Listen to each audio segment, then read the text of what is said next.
Welcome to the deep dive. So right now, the market feels a bit like a roller coaster, doesn't it? Oh, definitely. Yeah. We're seeing quite a bit of volatility, really driven by geopolitical tensions and, those ongoing tariff concerns. Yeah, you can really see it hitting certain sectors. Exactly. Yeah. And one area where this is really apparent is real estate investment trusts, or REITs. Mm-hmm. Specifically, the industrial ones, the ones owning warehouses and logistics centers. Right.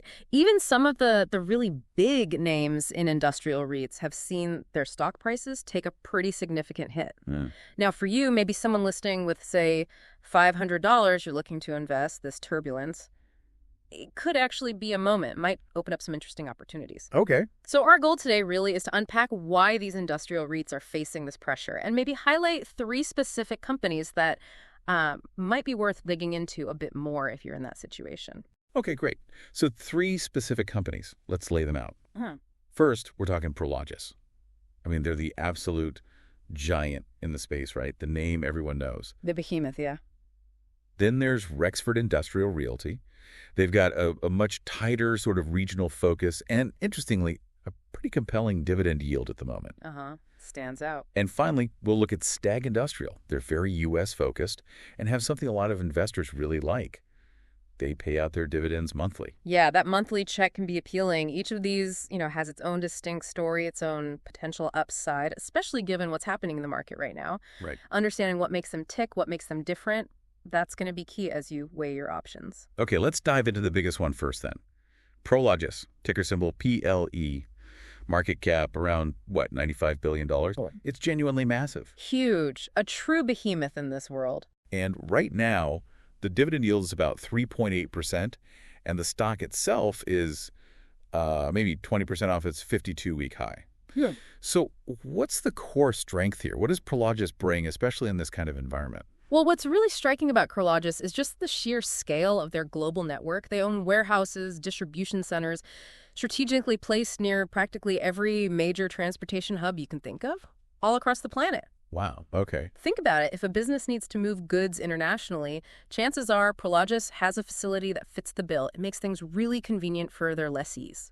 So that global footprint is key. It is, and it's not just having the properties everywhere. Their size lets them manage things really efficiently, adopt new technologies across the board, even analyze market trends in a way smaller players just can't. That ultimately benefits their tenants, too. So the size itself becomes an operational advantage. Okay. And here's something else that caught my eye. They apparently have a huge amount of undeveloped land in their portfolio. Yeah, that's a big point. It's estimated to be worth something like $42 billion once it's eventually built out. $42 billion. That suggests a pretty significant runway for future growth just sitting there. Absolutely. It's built-in potential. And if you connect this to the bigger picture, okay, trade relationships might be shifting, tariffs are a concern, Right.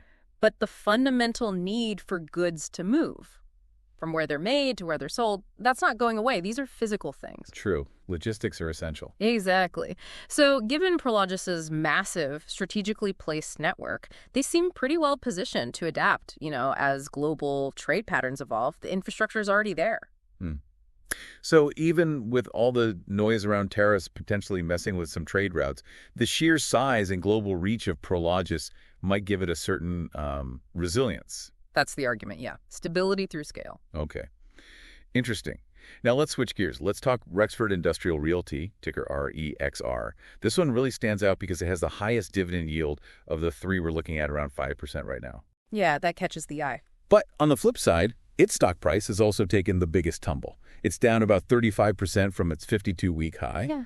So what's driving that dynamic? The key thing with Rexford is their intense focus. They are heavily invested almost exclusively in the Southern California industrial market. Okay, just Southern California. Right. And you have to understand, Southern California is a primary gateway, maybe the primary gateway, for goods coming into the U.S. from Asia. Ah, okay. I see where this is going. So naturally, when you get increased uncertainty around tariffs, trade disputes, particularly with China, a company so concentrated in that specific region, it's going to feel more market pressure. Investors get nervous. That makes total sense. They're right there in the bullseye of where those tariff concerns would hit hardest. Yeah.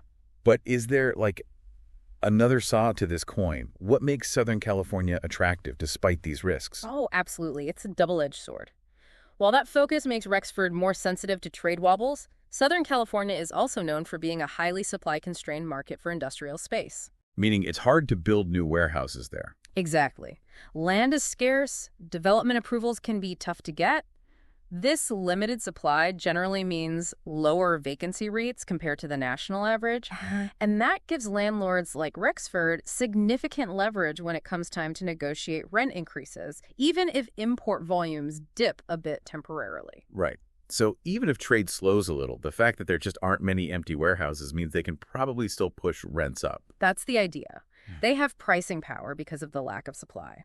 Plus, Rexford has this ongoing strategy that seems quite successful. They buy older, maybe less desirable properties, Okay. and then they invest in upgrading them, modernizing them.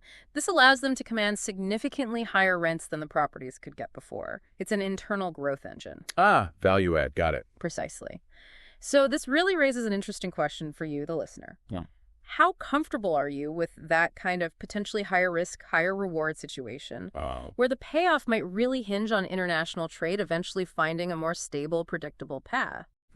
It sounds like Rexford could be a really compelling pick for someone who believes, that these trade tensions will ease eventually and that the underlying strength of that SoCal market, the supply constraints, will win out in the long run. That's a fair summary, yeah. High risk, potentially high reward. Okay. Let's move to our third company then. STAG Industrial, ticker STAG. Their dividend yield is currently sitting around 4.4%, and the stock is maybe 15% below its 52-week high, less of a drop than Rexford. What's the key differentiator for STAG? STAG has a pretty distinct strategy. They focus primarily on the U.S. market, so less direct international exposure than Prologis. And within the U.S., they specifically target what are often called secondary markets. Secondary markets, meaning not the huge coastal hubs like L.A. or New York, New Jersey. Exactly. Think more like Indianapolis, Memphis, places like that. Their management believes this gives them an edge because they're often competing against smaller, less capitalized buyers for properties in those areas, rather than going head-to-head with the giant institutional funds all the time. Okay, so they're finding opportunities maybe a bit off the beaten path. That seems to be the goal. And furthermore, STAG offers a bit more diversification within the industrial sector itself. A big chunk is warehouses, sure, but they also own light industrial properties. What does that entail? Like smaller manufacturing or assembly? Yeah, things like that. It can broaden their tenant base a little, potentially reduce reliance on just pure warehousing and distribution trends. But honestly, for many investors looking at STAG, the real hook often comes down to how they pay their dividends. Ah, yes, you mentioned this earlier, the monthly dividend payout. Right. That can be a really significant practical benefit, can it? Especially for budgeting or if you're relying on that investment income more regularly. It's a definite plus for income-focused investors. I mean, look, the total annual yield is what matters mathematically over the long haul. Sure. But getting that check every month, it just feels different, and it can certainly help manage cash flow. It's psychologically appealing, too. I can see that. And one other potential angle for STAG. If there's a real sustained trend towards companies bringing manufacturing back to the U.S., the whole reshoring discussion, well, a U.S.-focused industrial REIT like STAG, particularly in those secondary markets which might offer lower operating costs, they could potentially see increased demand for their properties down the line. That's an interesting point, a potential tailwind there. Okay, so let's try and bring this all together. We've looked at 3 different industrial REITs. All of them have felt some downward pressure thanks to these broader market anxieties about trade and geopolitics. Yeah, the whole sector's been under a bit of a cloud. But for a contrarian investor, maybe someone with that $500 ready to go, these dips could represent some interesting entry points into potentially solid companies. Absolutely. And what's fascinating is how each one offers a slightly different flavor, a different angle on the opportunity. You've got Prologis offering maybe more stability through its sheer size and global presence. You know what you're getting, largely. Giant. Then Rexford presents that higher yield play, but it's closely tied to the specific dynamics of the Southern California market and, a potential rebound in trade flows there. Higher risk, potentially higher immediate reward from the yield. Gotcha. And then there's STAG. It offers that focus on the U.S. market, those secondary locations, plus the undeniable appeal for some investors of those monthly dividend payments. It really highlights how it boils down to your individual situation, doesn't it? Your personal risk tolerance, what your actual investment goals are right now. Exactly.